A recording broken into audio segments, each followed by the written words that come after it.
Ayong buntag sa tanan mga angkol, no? November 6, 2025. Natay tulo ka bus karon na biyahe padulong sa Southern Leyte mga angkol. Ang bus number na 858. Bus number na 858 mga angkol, no? Biyahe padulong Maasin by ang nagdala sa atong 858 si Badayo o si Kuan o si Makahilas. 2301 biyahe padulong Liluan.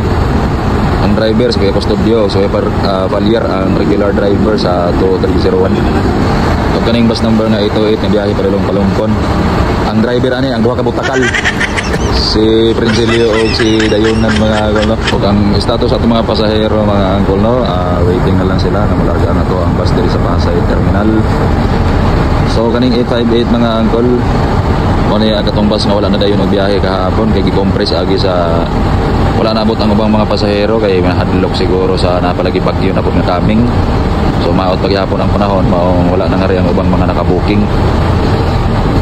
Pero diri sa atong mga bus na karon sa Pasay Terminal mga angkol na daghang mga pasahero sa taas. So dayon og larga ning tulo ka bus karon mga angkol, no. Ug sa mga pasahero na diha nga gusto mo sakay sa COL Transport,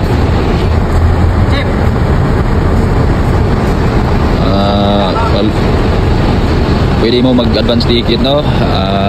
Pabook online para inigabot rin sa ato ang CUL Terminal. Di na ta magulat-ulat o kano sa ato makabakante para sa ticket. Kayo na maginata diri ang mga booking o na mga ticket para butangan ang mga ticket o bus number.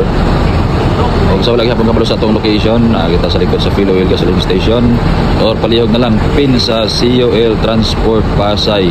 Ang main dispatch sa COL Transport, maayong buntag o God bless natong tanan o amping ta sa biyahe kay anapoy kami nga bagyo mga angkol.